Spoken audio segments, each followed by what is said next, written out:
Hello and welcome to Cox Local Edition on CNN Headline News.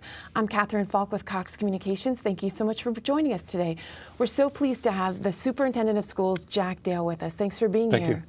So the budget is the big issue. Yeah, the big issue right now is trying to get our citizens and everybody to focus on how much money we will be getting from our local county government as well as the state. We have the board putting back probably making a request of somewhere around $80 million of additional funding that we need. And some of that should come from the state, some should come from the local government, but that's where people need to focus their time and energy. So what are the next steps? Like, there are a lot of parents out there who are concerned about losing sports or strings or particular programs. What should they do? Yeah, and all of those things are very much at risk if we do not have additional resources because we have such a budget deficit. As I said, the board's going to ask, or has asked for about $80 million of additional revenue. And so people need to say, what do we want for the quality of life, quality of our schools and our community? And from either the Board of Supervisors or from the General Assembly and the governor. We have an issue at the state level where if the governor continues to freeze our state spending formula, local composite index as it's called, we'll lose $61 million. Well, $61 million is desperately needed for us to close these budget gaps, plus another probably $20 million from the local government. So the school board's making its request, and now it's up to the Board of Supervisors and the state government. It really is, yeah. And if we can't get that kind of resource, then we'll have to make those severe cuts into athletics, full-day kindergarten, class size, elementary band and strings. It's just all the things that people really value in Fairfax County.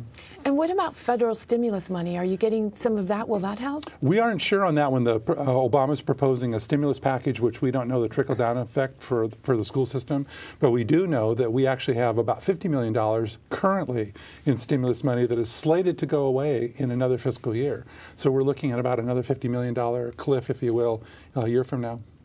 Well, one of the highlights of the school system are the great scores, and the AP and IB scores came out recently, and there were some increases in those scores. Yeah, we continue to see some phenomenal increases. We had over a 50% increase in our students' participation rates in international baccalaureate and advanced placement programs, and our schools continue to rate in the top 3 or 4% of the nation, which is just phenomenal. I expect those numbers to probably decline next year because we are going to begin charging for all of those tests because we have part of the budget closing process. And we'll have some families who say, you know, we maybe just can't afford it, so they'll not elect to take those.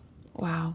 I know there are a lot of children who have been contacting you about things that they want to do to support the children and families in Haiti that have been so affected by the earthquake. Is that something the schools are permitting? Yeah, in fact, anytime we have these international disasters, our students really rally with fundraising events or collection of materials and supplies. And in all cases, I'll get emails from them in fact, that weekend. And I said, no, go to your principal because we very much support our students reaching out and helping the other citizens in the world. That's part of one of our goals, but it's also the right thing to be done.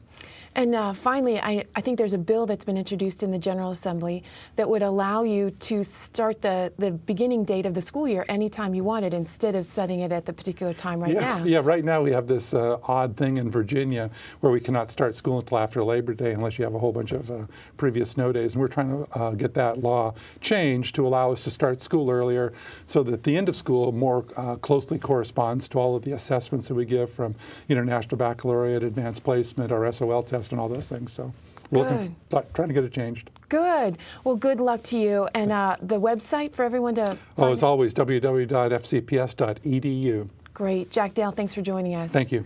And thank you for joining us on Cox Local Edition on CNN Headline News. Be sure to follow us on Facebook and Twitter, and have a great day.